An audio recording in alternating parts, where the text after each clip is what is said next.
हरे कृष्ण। आप सभी का हिंदू सनातन धर्म इस चैनल पर स्वागत है। आप सभी को पता ही है कि अभी सबसे पवित्र मास यानी कार्तिक मास शुरू है और इस पवित्र कार्तिक मास की कथा के हम रोज अध्याय सुन रहे हैं। अब तक हमने 4 अध्याय सुने हैं और आज हम 5वां अध्याय सुनने जा रहे हैं। मैं सभी भक्तों से विनती करता हूँ कि आपको कथा समझ नहीं आ रही होगी तो आपको अध्याय 1 से सुनना पड़ेगा, क्योंकि कथा की शुरुआत अध्याय 1 से हुई है तो आपको समझने में आसानी जाएगी। तो चलिए सुनते हैं कार्तिक मास कथा का 5वां अध्याय। राजा पृथु बोले, हे नारद जी, आपने कार्तिक मास में स्नान का फल कहा, अब अन्य मासों में विधि पूर्वक स्नान करने की विधि, नियम और उद्यापन की विधि भी बतलाइए। देवर्षि नारद ने कहा, हे राजन, आप भगवान विष्णु के अंश से उत्पन्न हुए हैं, अतः ये बात आपको ज्ञात ही है, फिर भी आपको यथाचित विधान बतलाता हूँ। अश्विन मास में शुक्ल पक्ष की एकादशी से कार्तिक के व्रत करने चाहिए। ब्रह्म मुहूर्त में उठकर जल का पात्र लेकर गांव से बाहर पूर्व अथवा उत्तर दिशा में जाना चाहिए। दिन में या सायंकाल में कान में जनेऊ चढ़ाकर पृथ्वी पर घास बिछाकर सिर को वस्त्रों से ढककर मुंह को भली भांति बंद करके थूक व सांस को रोककर मल व मूत्र का त्याग करना चाहिए। तत्पश्चात मिट्टी व जल से भली भांति अपने गुप्तांगों को धोना चाहिए।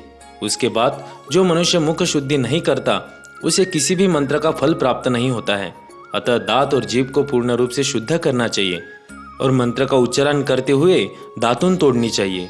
हे वनस्पते, आप मुझे आयु, कीर्ति, तेज, प्रज्ञा, पशु, संपत्ति, महाज्ञान, बुद्धि और विद्या प्रदान करो। इस प्रकार उच्चारण करके वृक्ष से 12 अंगुल की दातुन ले। दूध वाले वृक्षों से दातुन नहीं लेनी चाहिए।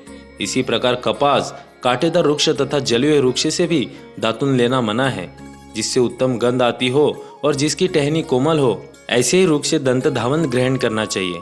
प्रतिपदा, अमावस्या, नवमी, छठी, रविवार को चंद्र तथा सूर्य ग्रहण में दातुन नहीं करनी चाहिए। तत्पश्चात भली भांति स्नान करके फूलमाला, चंदन और पान आदि पूजा की सामग्री लेकर प्रसन्न चित्त व भक्ति पूर्वक शिवालय में जाकर सभी देवी देवताओं की अर्घ्य, आचमनीय आदि वस्तुओं से पृथक पूजा करके प्रार्थना एवं प्रणाम करना चाहिए। फिर भक्तों के स्वर में स्वर मिलाकर श्री हरि का कीर्तन करना चाहिए।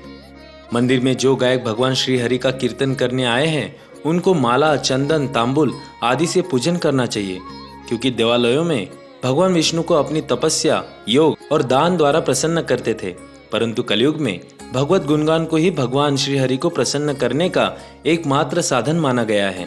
नारद जी राजा पृथु से बोले, हे राजन, एक बार मैंने भगवान से पूछा कि हे प्रभु, आप सबसे अधिक कहाँ निवास करते हैं?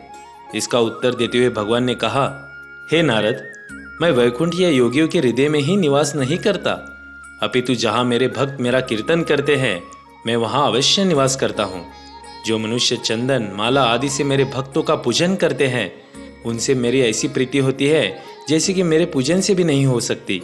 नारद जी ने फिर कहा, शीरीष, धतूरा, गिरजा, चमेली, केसर, कंदार और कटहल के फूलों और चावलों से भगवान विष्णु की पूजा नहीं करनी चाहिए। अड़हल, कंद, गिरीश, जूही, मालती और केवड़ा के पुष्पों से भगवान शंकर की पूजा नहीं करनी चाहिए। जिन देवताओं की पूजा में जो फूल निर्दिष्ट है उन्हीं से उनका पूजन करना चाहिए। पूजन समाप्ति के बाद भगवान से क्षमा प्रार्थना करनी चाहिए, यथा, हे सुरेश्वर, हे देव, न मैं मंत्र जानता हूँ न ही क्रिया, मैं भक्ति से भी हीन हूँ, मैंने जो कुछ भी आपकी पूजा की है उसे पूरा करे। ऐसी प्रार्थना करने के पश्चात साष्टांग प्रणाम करके भगवत कीर्तन करना चाहिए, श्री हरि की कथा सुननी चाहिए और प्रसाद ग्रहण करना चाहिए। जो मनुष्य उपरोक्त विधि के अनुसार कार्तिक व्रत का अनुष्ठान करते हैं वो जगत के सभी सुखों को भोगते हुए अंत में मुक्ति को प्राप्त करते हैं। तो ये था कार्तिक मास कथा का 5वां अध्याय। जल्दी हम 6ठा अध्याय इस चैनल पर पोस्ट करेंगे। आशा करता हूँ आप सभी को ये वीडियो पसंद आया होगा। अगर आपको ये वीडियो अच्छा लगा हो तो अपने दोस्त और परिवार के साथ शेयर कीजिए और कार्तिक मास की कथा सभी को बताइए। आप सभी अपने दोस्त और परिवार के साथ अवश्य मंदिर जाइए। मंदिर में जाकर भगवान के सामने घी का दीपक अर्पण कीजिए और दामोदर अष्टकम का गायन कीजिए। यदि रोज मंदिर जाना संभव नहीं है तो अपने घर में ही अपने परिवार के साथ घी का दीपक भगवान के सामने जलाइए और दामोदर अष्टकम का गायन कीजिए और भगवान का नाम लेते रहिए और जपते रहिए, हरे कृष्ण कृष्ण कृष्ण हरे हरे, हरे राम राम राम हरे हरे। इस तरह के वीडियो देखकर हमारे हिंदू सनातन धर्म के प्रति जागरूक होने के लिए हमारे हिंदू सनातन धर्म इस चैनल को सब्सक्राइब कीजिए। धन्यवाद।